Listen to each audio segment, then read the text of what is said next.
What's up, everybody? Today on the channel, I'd like to talk about sacred sexuality and Kundalini awakening. I'd like to talk about the tantric perspectives of this subject, as well as just some general spiritual perspective of being embodied. As I feel and I've seen, one of the biggest misconceptions in spirituality, in reality even, because some people don't believe in spirituality at all, is that there's this separation between being in the body and being a spiritual being.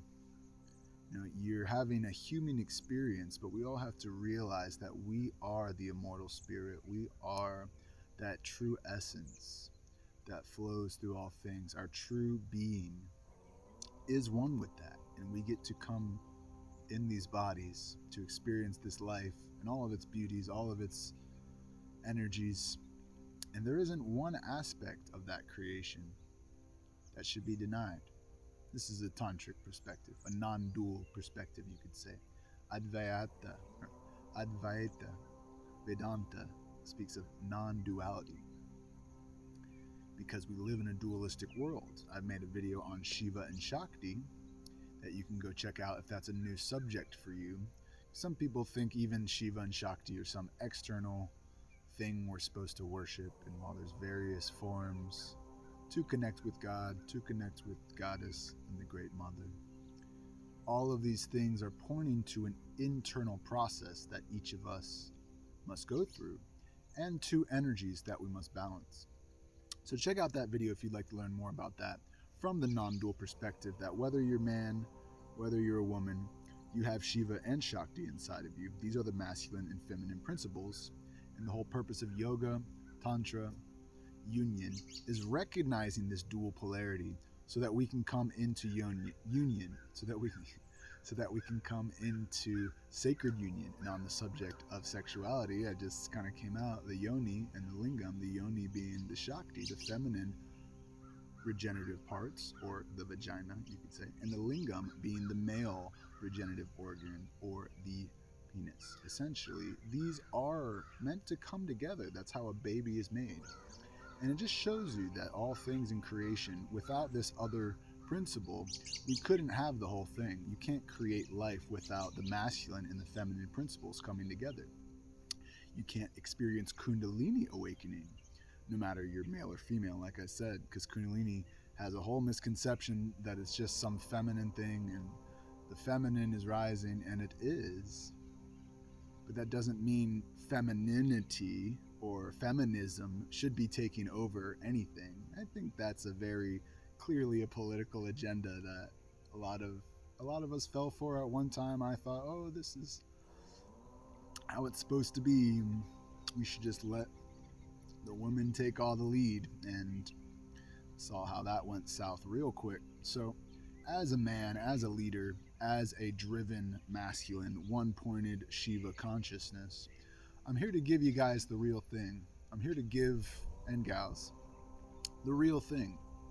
Beyond politics, beyond gender identities or sexual identities, whatever you do, that's fine with me. I'm not here to judge that. But please don't push it on our children and force them into thinking that there's something they're not, or that by changing their identity they can somehow now fit in with the opposite sex. And that, I don't think that should be normalized at all. If you want some opinions, there you have it. But on this subject of sexuality, sacred sexuality, there's this very skewed perspective in spirituality also, that if you're spiritual, if you've reached the third eye, if you've reached the crown, if you've reached any of these higher chakras, you can't have any of those experiences. That's, you know, the bottom, that they should just be vanished and never again. You know, you're just always going to be perfect person. You're always going to be this perfect, you know, oh, I'm only holy, and the body could never be holy. And that's the biggest lie I've found on the internet, honestly, that a lot of these fake gurus and fake teachers preach, is they'll get you to cut off these lower chakras as less important than your higher centers. When in my experience and perspective and practice, the higher I've gone in my chakras, the higher the Kundalini energy I've built up in my body, the more Shakti and resonance of feeling, sensuality, emotion, embodiment that I can feel as a man has allowed me to rise even higher into higher states of consciousness, into closer union with God, into closer union with the life on the Mother Earth, with nature, with birds, with animals, insects, you name it. You'll start to notice that nature even starts to speak to you, speak through you, communicating to you constantly. But how many of us are listening and communicating back? This is one of the first clear signs that you are awakening and you're embodying, because you'll notice that resonance, that your energetic field starts to affect things. This is energy. This is building up of energy. So when it comes to our sexuality, sexuality is actually one of the most important expressions of this energy. And to suppress this energy, to demonize it, to say that's not righteous, is a trap in itself. And a lot of religions promote that trap. Whereas times and periods of celibacy and brahmacharya and renunciation can be very good for the heart and the mind and the higher chakras. We shouldn't demonize this experience that we've been given. We didn't come here to go back. You know, we're already going in that direction if we're choosing to return back to source as our life path, rather than to be in the endless cycle of death and rebirth.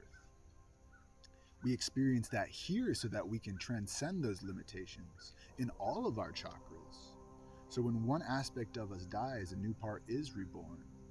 And that is Kundalini awakening. They call it ego death a lot in the New Age and the psychedelic world even.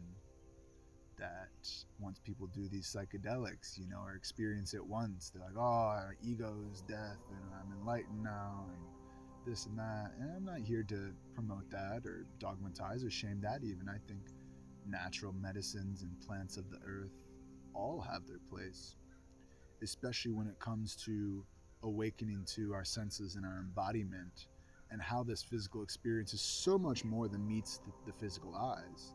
Those things can give you a glimpse into the third eye.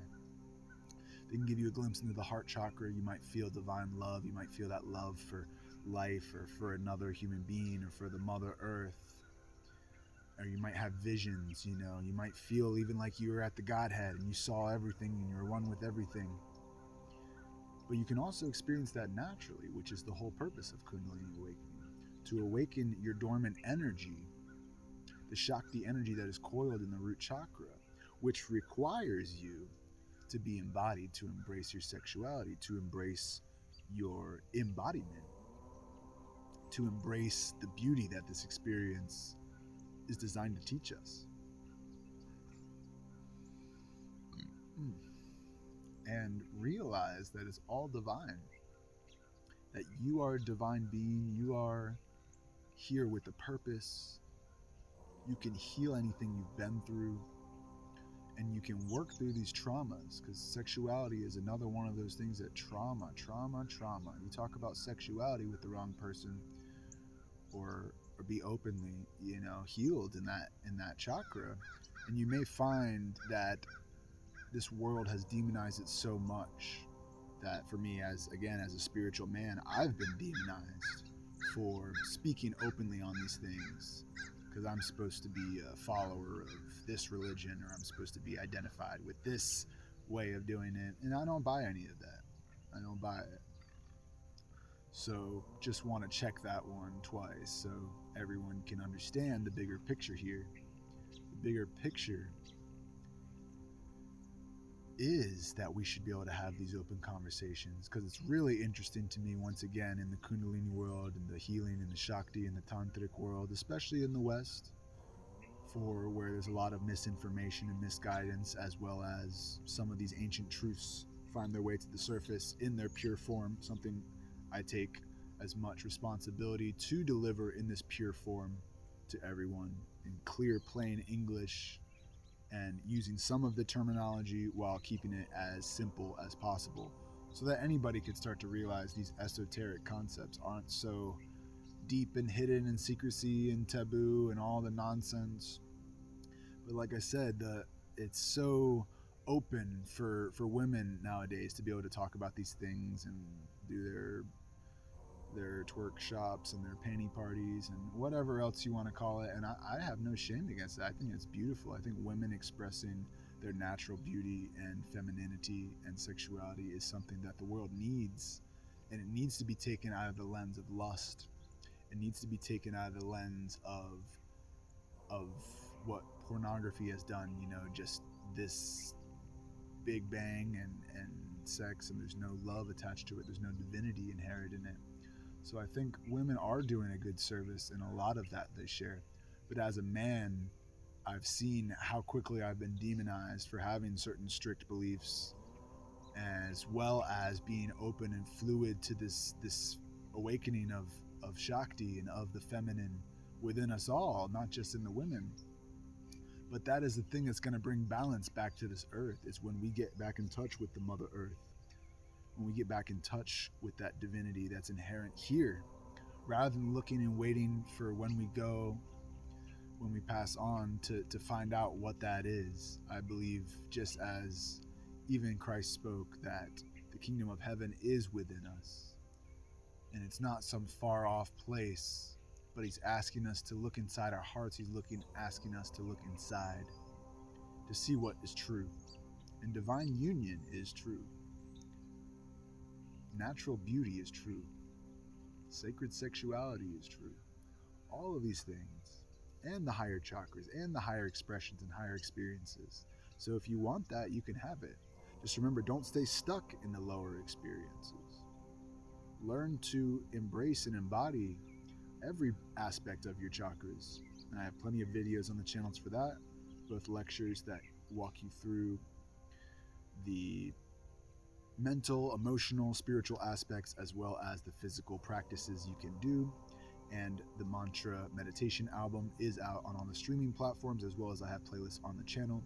So make sure you check those out and get in tune with your chakras on multi-dimensional levels, not just from this new age perspective, like it's some ball inside of you and you have to visualize it and this and that. That stuff's it's for visual, just like a yantra. When you're looking at the meditation picture or a yantra, that is an energy form of these mantras of God, of goddess, manifested into an energy form so that your consciousness can focus on it, and then that brings energy back inside of you. But always remember that the form is inside of you. Always remember that the chakra is both inside of you as well a part of your body. And when you activate Kundalini, you will work with all 7 chakras, because eventually, like I said in the Shiva Shakti video, you want to reside in your heart chakra. You don't want to be so high up in the third eye in the crown that you're just floating above the ground. I've been there. I've done that. And you don't want to be so low that, you don't even have roots grounded. Like you want to be grounded, and you want to have that freedom of thought, and you want to be able to move freely in your body and express your creativity, express your sexuality, your sensuality, express your willpower, your ability to achieve, the ability to be great as you are. And once you start to do that, life really becomes a beautiful place, because you can rest in that heart chakra. You can rest in the inner knowing that, all of this is good. All of this is good. If it was created, then it's good. And all of it was good. Even in the Bible, they say that. In the beginning, it was all good. Before we fell, before we lost and started labeling things as evil, it was all good. Life, the tree of life.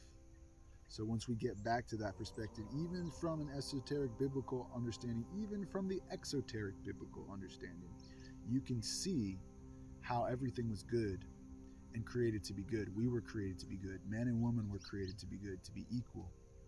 And no one's better than each other. We're all on this journey. We're all on different stages of our journey. And I welcome everyone to this space here, to be a safe space for us to practice, to learn together, to share, to rise up, and to awaken in this time. It's such a beautiful thing.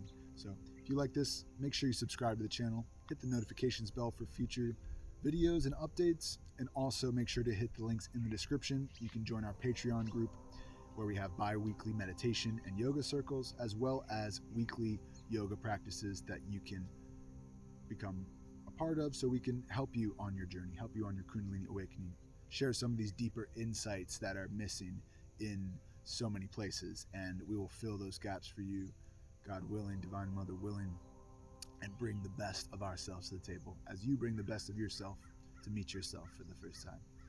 My love, my blessings, namaste. Happy holidays to everyone. Peace. Om Shanti. Jai Ma.